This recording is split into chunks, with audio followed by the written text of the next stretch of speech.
And, you're going to sit there and say, fish and nanners, and you're going to just be goofy.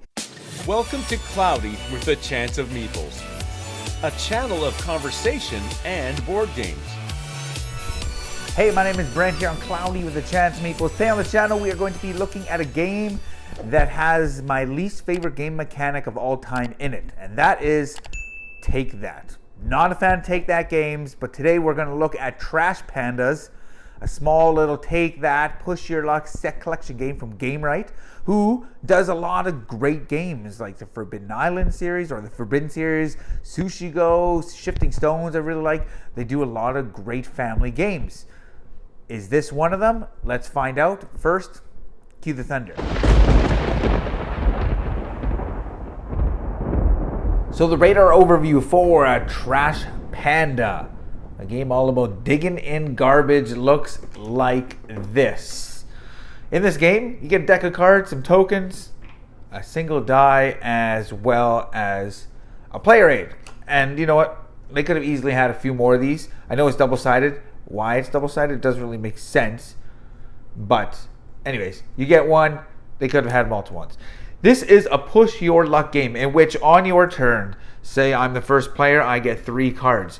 I will roll this die. There's 6 different actions that I can take, and every time it's your turn, you roll the die, and you then take the token of what you roll. You can stop at any time. So let's say I do that, take this one. I have this one. I rolled this one, I already have that. At that point, I bust. I get nothing. I can't resolve anything unless I have certain cards, much like maybe the Blammo, which lets me re-roll my last die. So I'll discard this and I'll roll again. Double trees. Okay, at this point, I will say, you know what, I'm going to stop. I'm going to resolve all my cards. So put these aside, and I can resolve these in any order.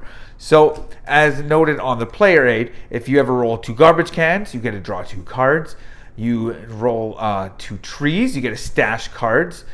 You can roll either or like this, draw a card or stash a card. Steal from a random player or steal a random card from a player's hand. The recycle is exchanged for a remaining token that you haven't rolled for, or the little bandit mask, you have a chance to draw a card, or others may stash that card if they so choose. So let's say I do that. Okay, so then I can resolve these in any order. So let's say, first things first, I'm just going to draw 2 cards. I'll explain what these cards do momentarily, and this one I'm going to draw another one. So these are my cards. So each of these cards will either score you points or let you have a special ability. So you can either use it to do like set collection, or you can do the special ability. So this pie, there's 9 of them in this deck. If I have stashed the most at the end of the game, I get 6 points, second most 2, and if I have the third most stashed, I get 1. So I could stash that because right now I could stash up to 2 cards. I could do that, or I could, discard this card to do this action twice. So then I could stash up to 4 cards, which might be pretty nice because the Blammo, there's 13 of them. Yes, I could save it because if I ever bust, I could, quickly throw a Blammo down and re-roll that last die I rolled, or I could just stash it and gain 1 point per Blammo stashed.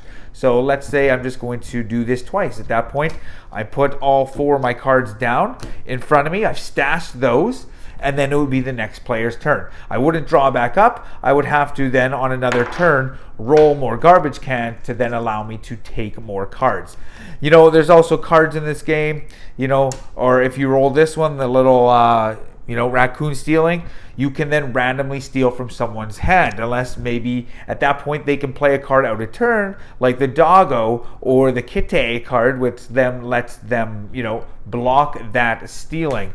I'll show you some of these other cards. You got the Nanners. If you have the most Nanners at the end, 7, or else you get nothing. So you're really taking your chance on collecting Nanners, hoping that you will in fact have the most. Or you can ignore collecting these, and if you ever bust when rolling, you can ignore the last roll and choose to stop. You have the Yum Yum, again, you can collect them, or if someone stops, you can play this kind of out of turn and say, nope, you keep rolling. So like if you haven't figured this out, there's set collection, there's push your luck, and then there's a little bit of take that aspect in this. A few other cards in here. The shiny, there's only 3 of them. You can steal a stash card, put it from another player, put it in your hand. Fiche, collect it, or take a card from the discard pile. And I think that's probably about it. The game ends when this whole deck runs out. You then look at all the cards you have, see who has the most of each of the different types, and whoever has the most points is the winner. So that is how you play Trash Pandas. Let's check out now the final forecast. So the final forecast for Trash Pandas, a card game that involves set collection, push your luck, as well as a little bit of take that.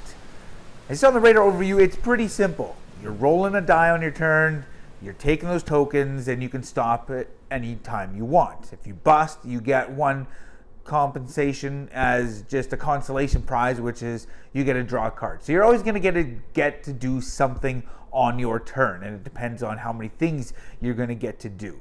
As I said at the top of the video, my least favorite game mechanic of all time is Take That. Just something about that game, or something about Take That games. They just irk me. And maybe it's because personally, I'm not one for confrontation, and which got me thinking, this is going to get really deep. Do we as consumers and, reviewers and people who play these games, do we tend to like games that kind of gel with our personality? I don't know. I just thought about that, and it's something I'm going to think about more. But Take That, I'm not really a fan of. And you may say, well, Brent, that's weird. You love King of Tokyo. You're right, I do. And to me, King of Tokyo is a little bit different because when you're in the middle of Tokyo, you want to destroy everybody. And when you're on the outside, you want to destroy the person in the middle. So going in the middle, you know you're going to get destroyed. But you're also going to have the chance to destroy other people. So that's, to me, a different kind of Take That.